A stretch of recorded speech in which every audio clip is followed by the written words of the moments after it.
How's that the next size up? It can't be. So I think if I drill through here, yeah, I think the hole's too small. I can't get into that bit. Well, that's not going on. Absolutely impossible. Super fast charger. Love it.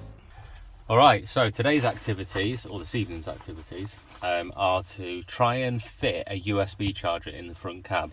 Now the reason for that is this cigarette lighter, which I do have an adapter for, doesn't work. So I put a voltmeter on it, it's got no power going to it whatsoever. The fuse is fine, so I guess maybe a cable's just fallen off the back, and it's probably a really easy fix, but to get to it is a little bit difficult. So I'm gonna actually fit a brand new one. This is a, I don't actually know what these are called, OC 3.0. It's a super fast charger. I think the top one is 35 watts, and then the normal USB here, so USB-C is 35 watts I think, and the normal one is 25 off the top of my head. I can't really remember, if I'm honest with you, but all I know is it's rapid at charging things. Now I do have a USB slot on here, but it just runs off a 12-volt battery, and they're not quick enough. When I plug that into my GoPro, which is up here above it, it doesn't charge it. It just maintains the same what do you call it? Voltage, battery number thing. So I think what I'm going to do is I'm going to fit this, and I do actually have a little slot here at the side. So there's the cigarette one. So I could put it here. That way it would serve the GoPro, but it would also serve my telephone holder for my sat nav. So I may put it here, I may put it here, I'm not sure. I can't really put it there, it's in the door, isn't it? But yeah, I'm going to put it somewhere, I'm not entirely sure. Really handily, the light's just gone off in here, and for some reason, I was about to say for some reason the switch isn't working. That's working now. So yeah, basically I'm going to get the drill out and drill loads of holes probably before I get it right. So let's see what happens. Hopefully I can get this fitted. Right, so I've ripped off a load of trim and I can't actually get to that without being a little bit more patient and having a bit more time. And being as it's an evening, I really can't be bothered, but I can get to this bit, and that is right by my phone charger, phone holder. So I think if I drill through here, I can really easily get to the bottom of that through that. So that shouldn't be a problem. So that's what I'm going to do. Okay, so what I've got is one of these hole saws, I think that's what they're called, on the end of here. I've measured the USB socket and it is the right size. Just could probably do with being a little bit bigger. I have got a bigger one, but it's a little bit bigger, too much bigger. So I'm going to go with this. So let's see what happens. I'm pretty certain that this is just going to fly all over the place when I try and do this, especially when I'm only using one hand. That's roughly where I want it to be. Oh, there we go. In fact, let me just double check, because there is a little bit of stuff along the bottom of underneath here. I think a little bit further over. Right, I'm going to start the guide hole first, because I think I need two hands for this. Alright, I've pretty much got it in the place where I need it to be now, so I think I can just very slowly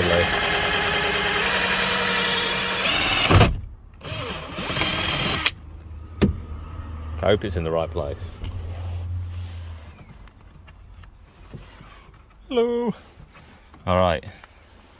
Now let's see if it fits. I think, like I said, I think it's just too small. Yeah, I think the hole's too small, but I don't know. A little bit of gentle persuasion will get that through, I'm pretty sure. Or I might need to just make it a little bit bigger. What do we think? What would you do? What would you do if you was trying to fit this? See, that bit's okay. I could do with the next size, really. but I just don't want to make it too big. I think a little bit of persuasion with this, a little bit of that, a little bit of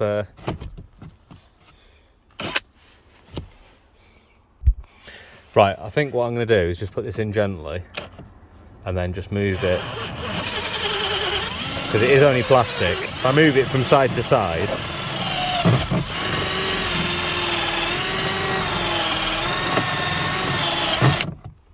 that's bound to have made the hole. I'm working in complete darkness here. This is ridiculous. Where's the light? And the light doesn't want to work now. I don't know why. Okay, never mind. Right, is this going to fall through? No, it's still too big.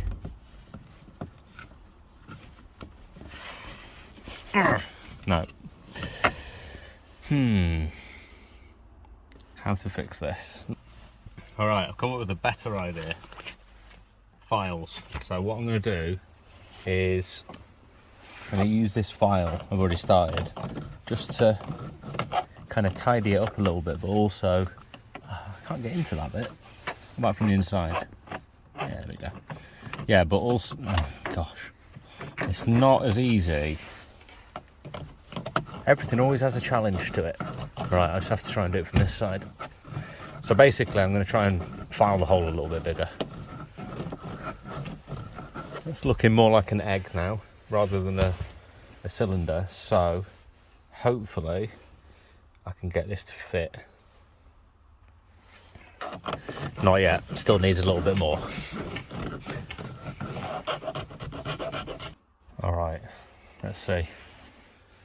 Which way does it need to be? I better take off this little thing. Right. It's not easy, there's nowhere to put the camera. So what I need to do is take this off, because this is how it's obviously held in place once it's in. So this is the only place I can put the camera, and there's a steering wheel in the way, which is really useful. So we're gonna have to go back to one-handed. Right, let's see. Is it gonna fit?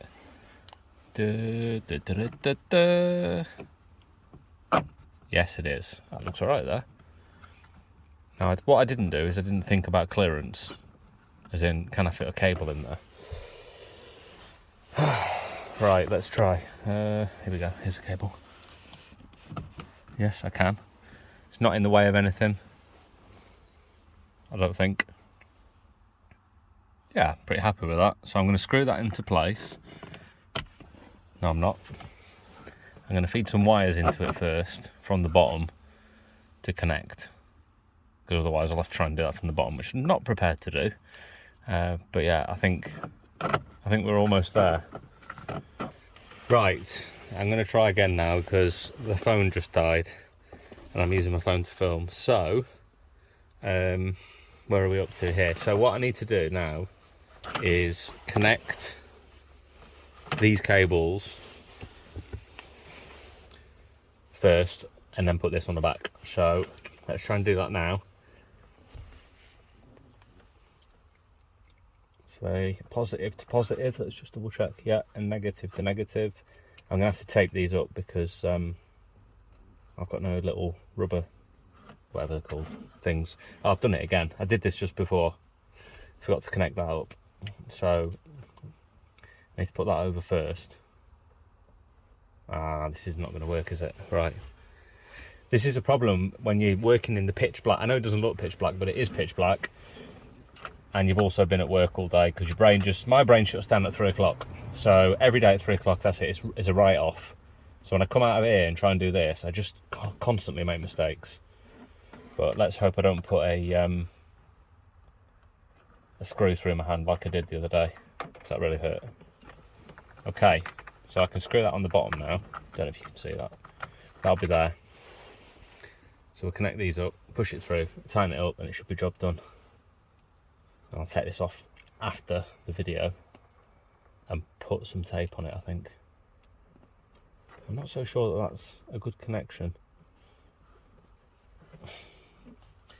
Get the crimpers on it in a bit. Yeah, it's definitely not a good connection. It's not all the way on. Ah, man. Right, I'll do for now. it'll do for the test.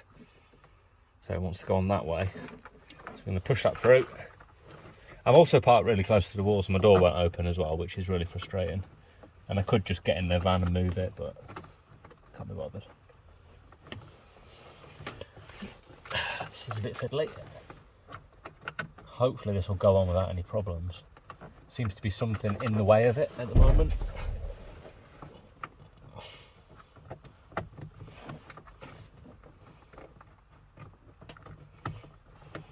Yeah, that's not going on.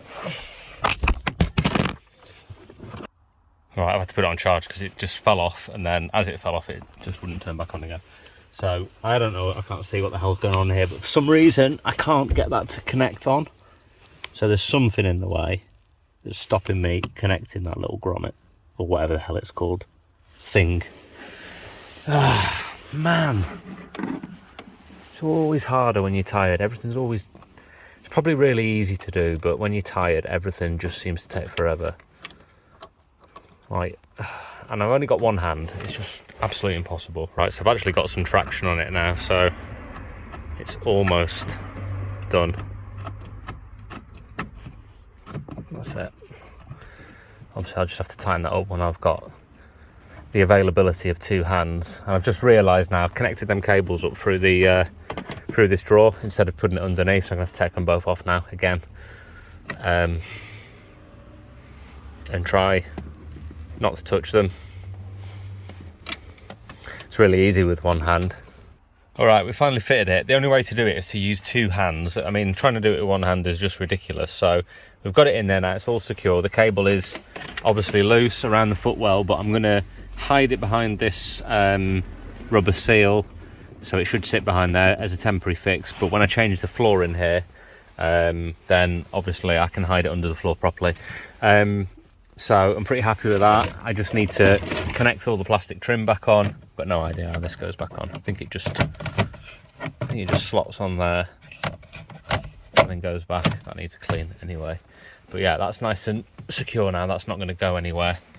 And obviously once I connect it back up in the back, I actually went out and isolated it because I blew 3 fuses, just because I couldn't be bothered to walk into the back and press the isolator. So I'm going to go reattach that now. And that should come on with a bit of luck. By the way, if anybody knows how to get these off, please tell me. I tried to get it off and I think it was starting to peel the paint off. Oh no, maybe not. Maybe it's not the paint, maybe that's actually the sticker.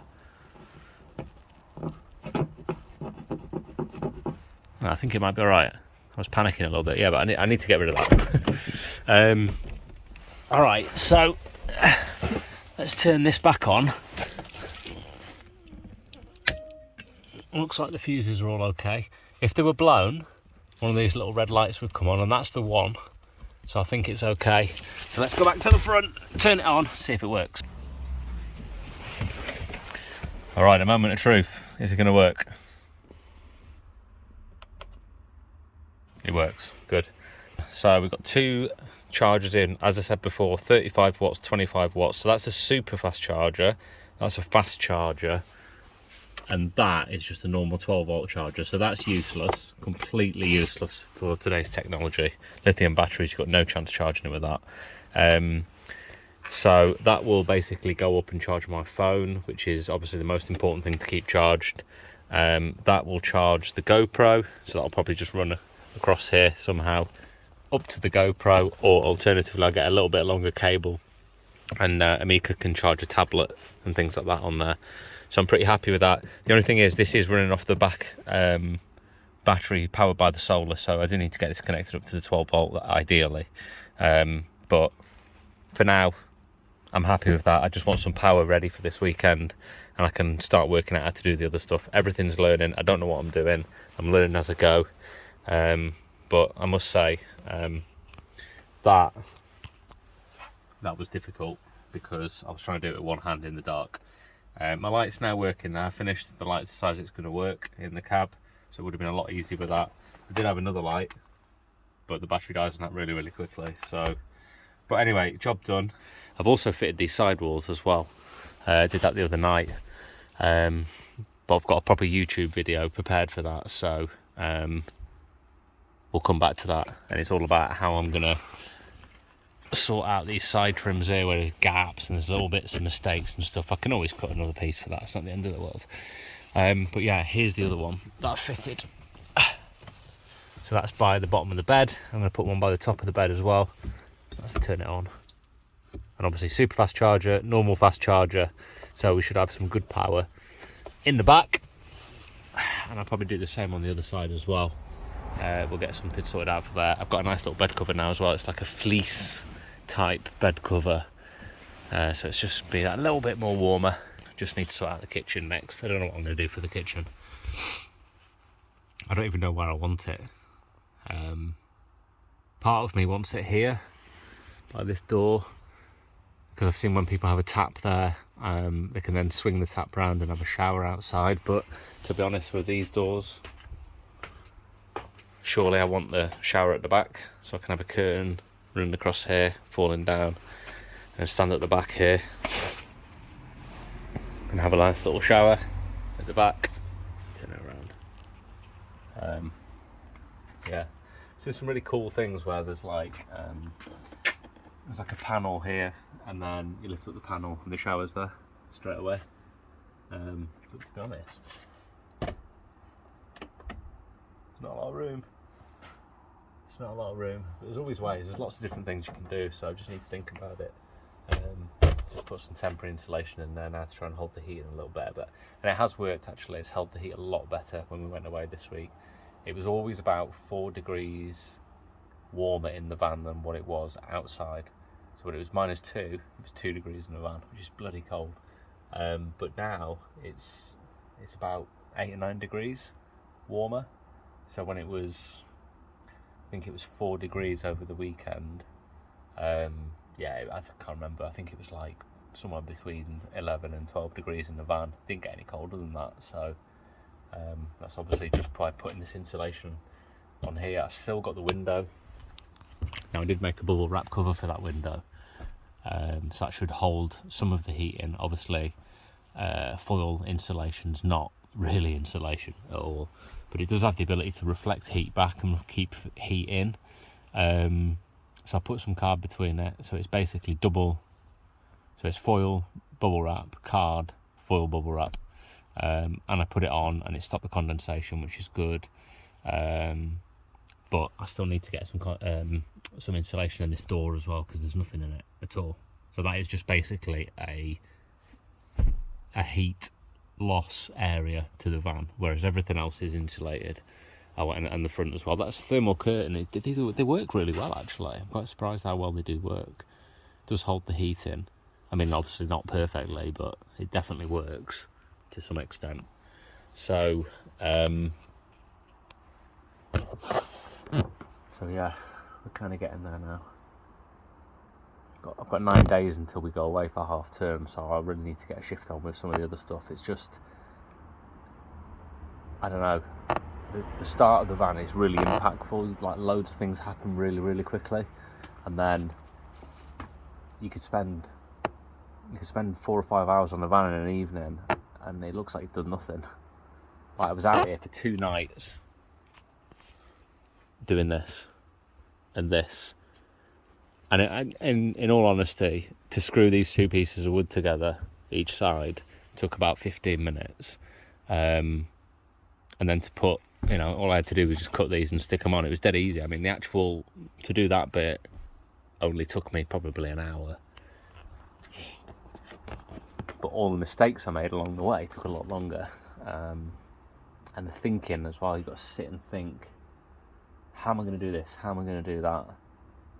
And there's a lot of working out that needs to be done, and that's what takes the time.